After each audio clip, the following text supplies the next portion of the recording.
third largest startup ecosystem in the world, 110 unicorns, 40% being woman founder startups, and 15% startup, that means startup having valuation of more than 1 billion have been run by women. Yes, I'm talking of India. So we can say that women are marching ahead and taking a lead. They are inspiring others. So from the city, which is ranked 11th in the startup scenario of India, which is ranked 15th in regional and South Asian scenario, and which is ranked 387 worldwide, may I welcome the CEO of a company which is having presence in more than 100 countries, which has 15 million trilons and having 50 plus customers, the CEO of mirrAR, Meghna Saraogi.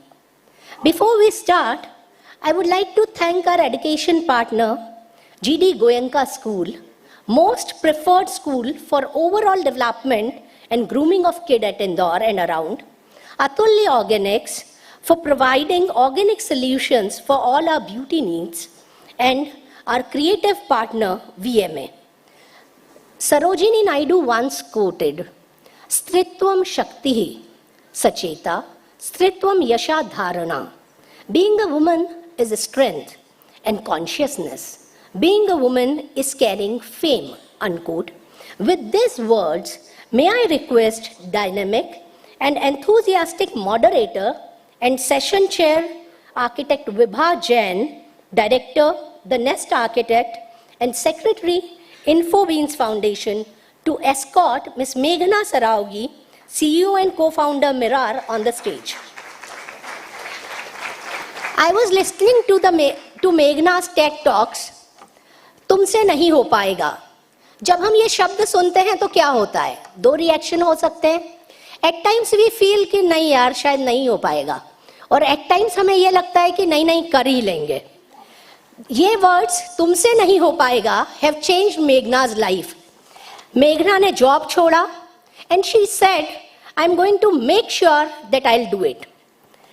आगे वो कहती है कि when someone creates hurdles for me, I make sure and I am strong that I'll overcome all of them. She started her journey from Janpath, where it is found impossible to have any trial run.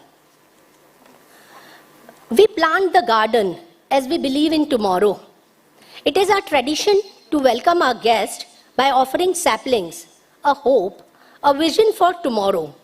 May I request Swati Jain, Director, Arihant Capitals.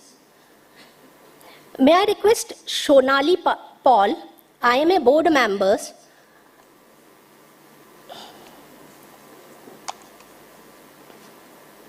to welcome Ms. Meghna Saraogi and present a memento to Ms. Saraogi.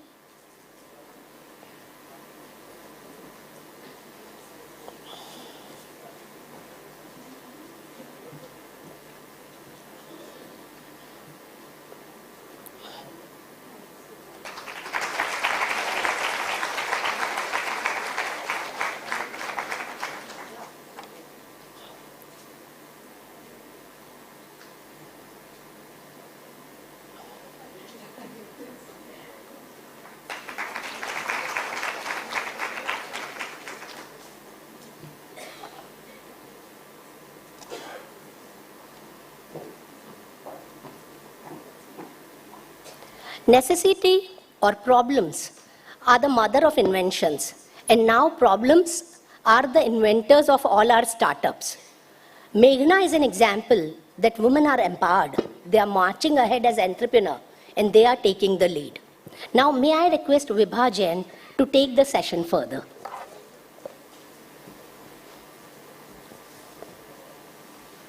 Hello. A very good morning to you all, and a very warm welcome. It is a lovely morning, and we have Ms. Meghna Saraogi, founder of mirrAR. Welcome, ma'am. Before we start, I have a question for our audience. How many of you think you are a shopaholic? And are very much into online shopping. So we can see that. Wonderful. So you will enjoy knowing about the product. It is a very interesting product. Everyone here knows who Ms. Meghna Saraogi is and what is mirrAR. Just a brief for those who are not aware. mirrAR is a digital mirror that augments human and give them a virtual experience based on augmented reality. कुछ समझा? नहीं समझा, मुझे भी नहीं समझा actually. So instead of giving you Chatur's definition from Three Idiots, let us understand this by ma'am. Ma'am, when I was... I'm sorry, may I interrupt you? Actually, we have not shown the AV of ma'am because I was giving so much description that we forgot to play the AV. Maybe have the AV first. It's okay. I think this is important for us to understand what exactly mirrAR is. So it is important to see the introduction.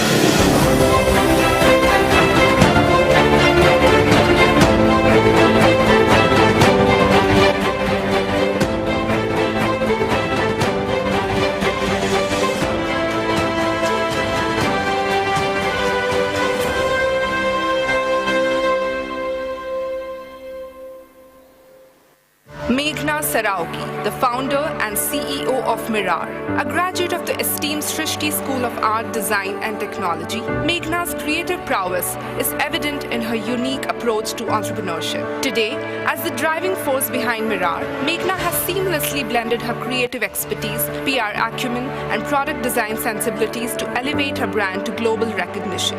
With a dedicated team of over 45 members, she is on a mission to revolutionize the global shopping experience using immersive technologies like AI and the metaverse, catering to a vast audience of 3.6 billion shoppers.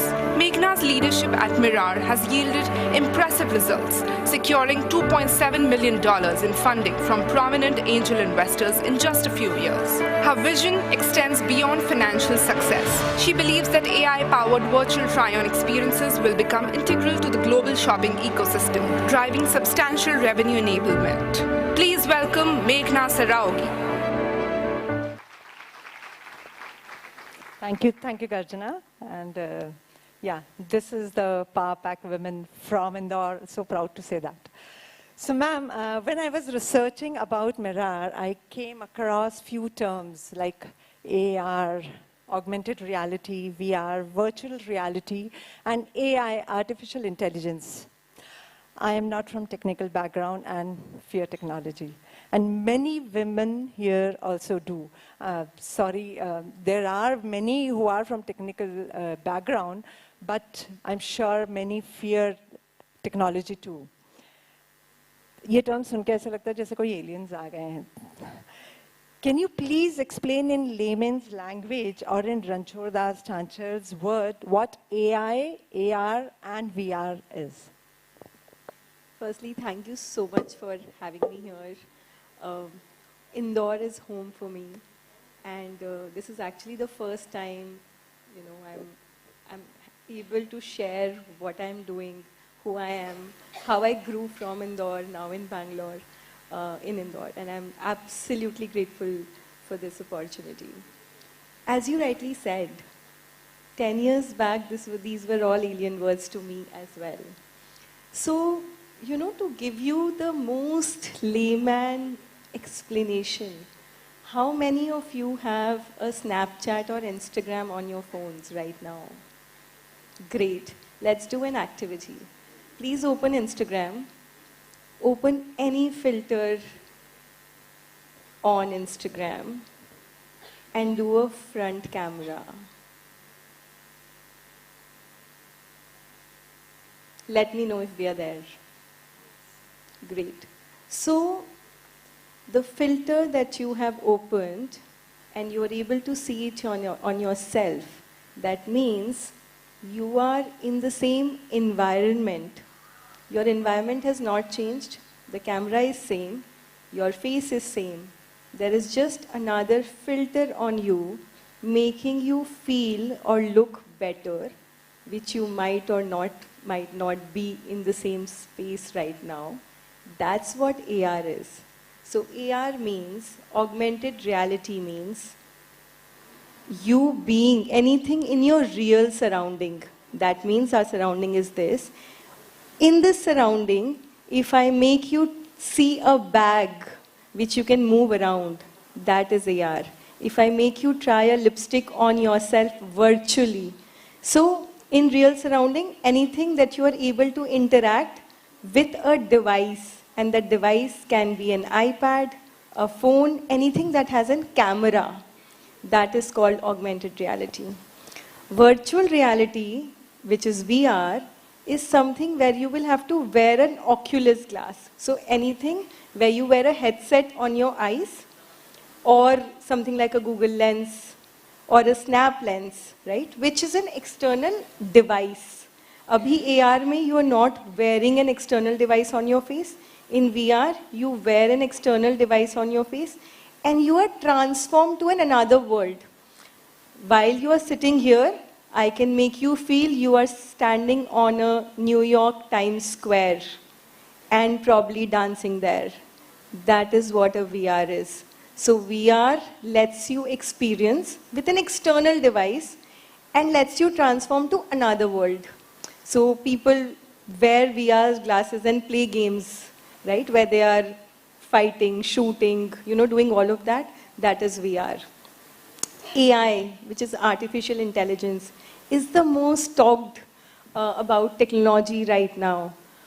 I would want to know how many of you know ChatGPT or have heard about. Wow, this is amazing.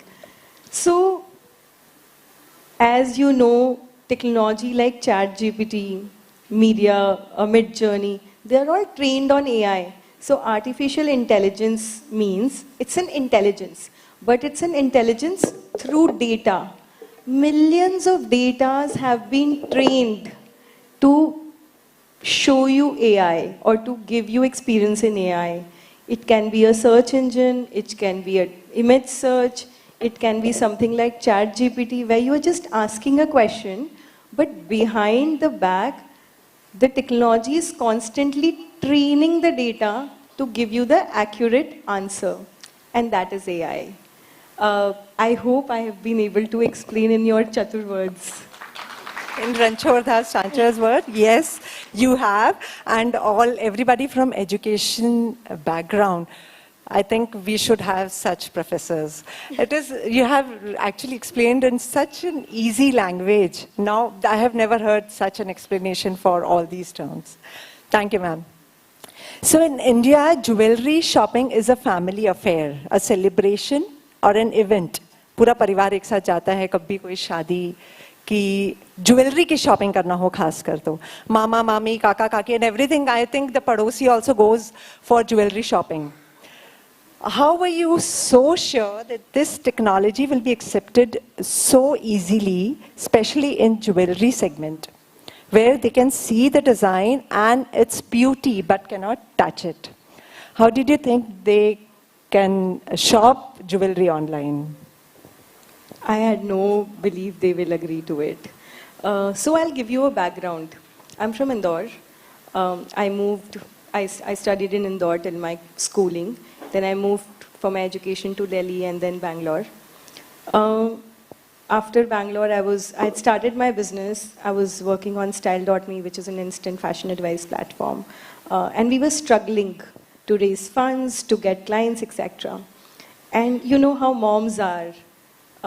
When their daughters are back home, they want to, just make them do multiple things. So my mom wanted to buy some jewelry in Indore. And I think we went to at least 4 to 5 stores, I won't name. But obviously, like all great ones. That time, the only jeweler I would look up to, and I'm sure all of you will laugh at it, but Nirav Modi.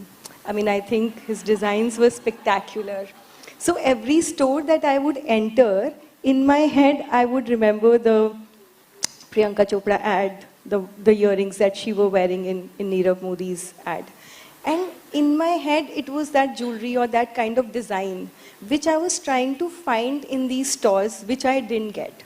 What I realized was all these jewelers were giving me very lavish pamphlets or brochures. And they would also say that, okay, you bring in a design and we can make it.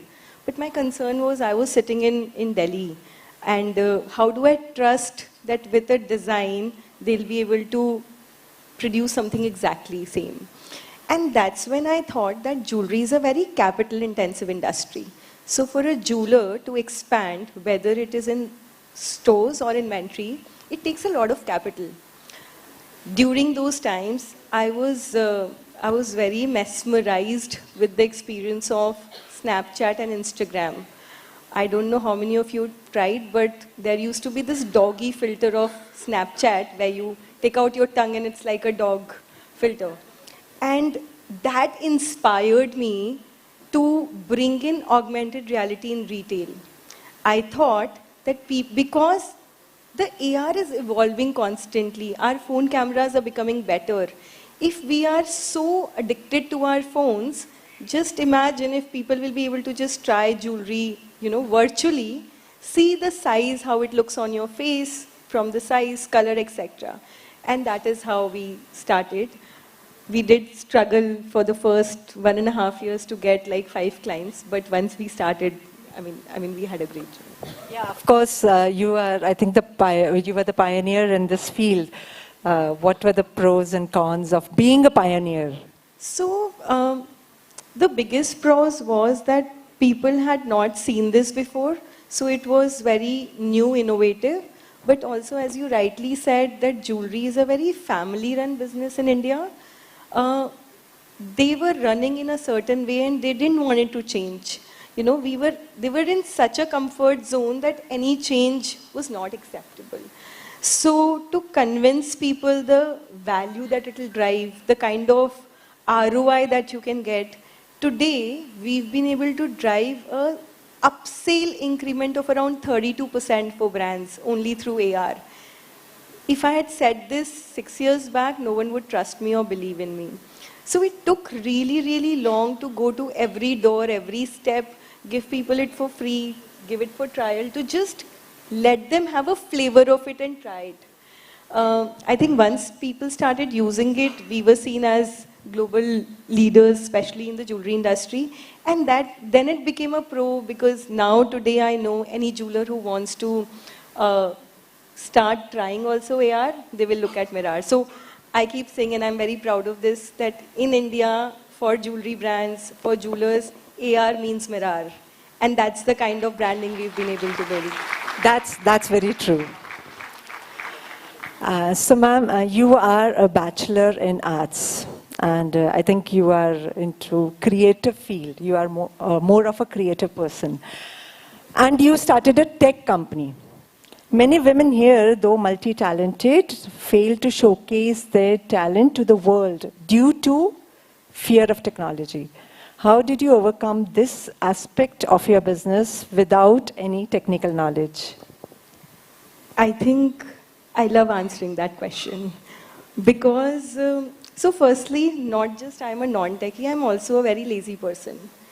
And I was working as a graphic designer, so I'm a very confused shopper. Also, I know Indore has evolved, and when I look at all of you, when I saw all the students before this, I was just so proud. But 10 years back, when I moved from Indore for my education, for my work, I was a very underconfident girl. I didn't even know how to dress up properly. And I would ask my friends on how do I look, what do I wear, etc. So when I was working as a graphic designer, I think I wanted to solve that problem.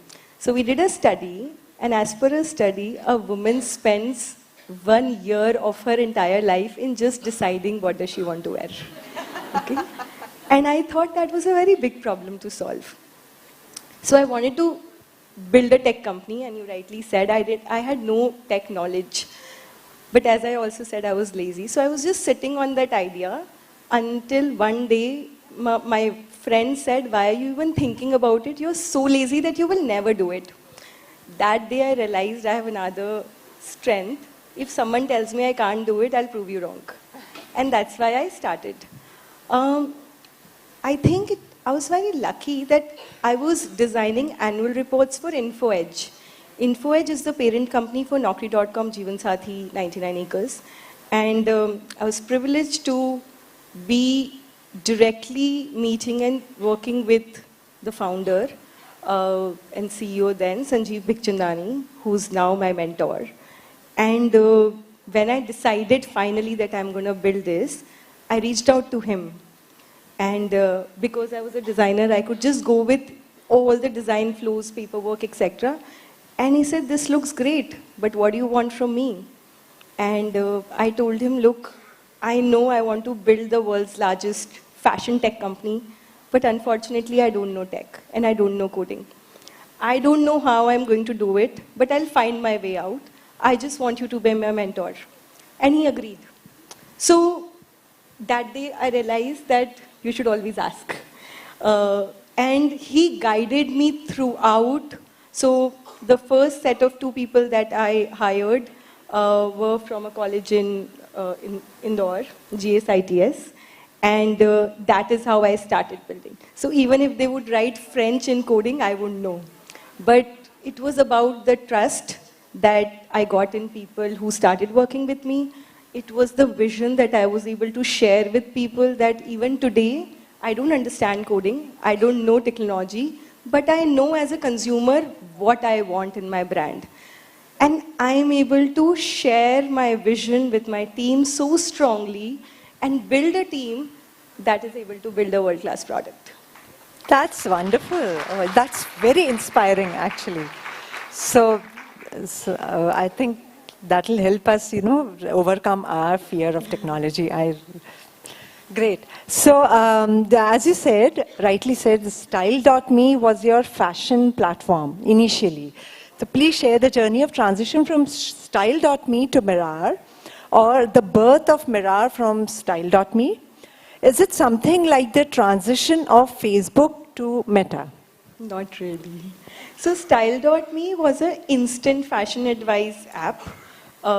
And I just told you a background. The whole idea was that if you need a quick advice, you take a picture, post on the app, and you can get advice in under 60 seconds, not just from your friends, but fashion experts around the world. 7 years back, we were the only company in India that was working with 200 fashion influencers on the same. But what I've realized is that, and that's how India is also looked up to, we're looked up to as a service country, not a product country.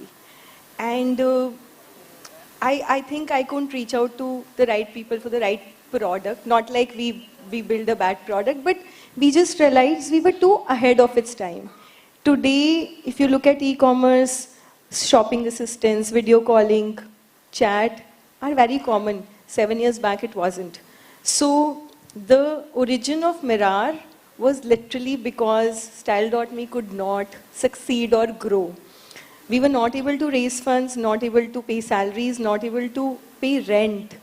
And the only thing I did not want it to do was to shut it down.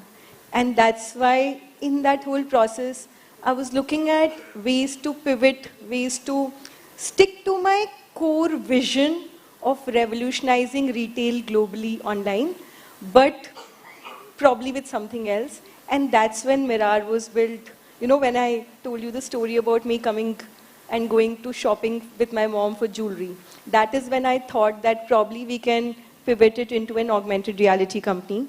The good thing was that we had a client who was willing to give us 13 lakh rupees for a pilot. That was probably the first ever biggest revenue I got. And that's how mirrAR started. And also ever since then, the evolution of AR, Facebook changing their name from Facebook to Meta itself is a huge validation for any AR, VR company globally that we are in the right space. Right? And I feel that AR is still scratching the surface. Today, if you open a Lenskart, you'll be able to try on glasses on yourself. If you open Tanishq, you'll be able to try on any jewelry on yourself. And proudly, I'll say that's powered by us.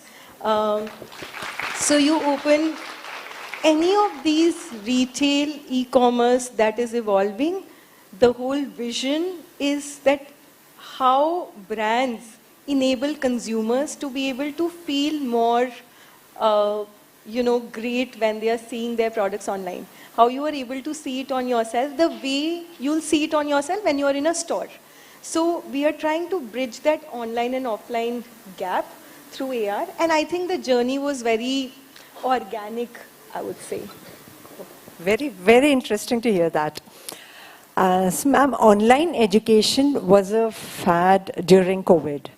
The bubble soon burst into the normal world.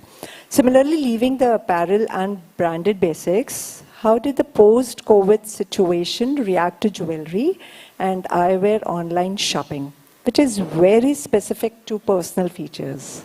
So, before COVID, at mirrAR, we were only serving stores where we would have jewelry digitized, put it in an iPad, and the iPad will be in a store. So if you walk into a store, you can try more jewelry than what is in the store. And I think we were absolutely lucky that in January 2020, we launched mirrAR for the web. That means it can be integrated into any website or brand. And we were doing pilot with Tanishq with an exclusivity of 3 months. And our 3 months ended in March. That's when the COVID hit. And we realized that while all the stores were shut, people were going crazy and aggressive on online and integration. And you rightly said, post-COVID, there has been changes, but I still do most of my Zoom calls, meetings, like online. I mean, it's an online platform, right? I still have not met half of my customers in the US in person, even after the world has opened. So, COVID, obviously, it wasn't something that we wanted. From a technology perspective, it's also created a boom in multiple ways. It's made people think about things that we never thought about. Work from home became a normal norm, and we are struggling now to get people back to office. There are companies globally that have said that, okay, either you come back to office or quit, right? But I still feel, especially in retail and fashion, and in many other industries similarly, as I gave you the example of Zoom, I think that's my favorite example of a technology that has bloomed even after COVID. But even in retail, we've all become very lazy. We don't want to get out of the house for everything that we shop. So the numbers for online shopping has not gone down. It's only growing, and it's only going to grow drastically. The question is, are we going to constantly build and create an immersive experience online, or will we think that, okay, since everyone is back on the stores, we stop it, right? So that's the reason, even post-COVID, the whole scenario of experiential shopping, especially in the retail, is never going away. Wow. So yeah, that's very well said. I think online shopping has given husbands a reason to stay at home and avoid an shopping outing with the wife. And now it has rather become more popular only for this reason. Yeah, COVID has taught us that.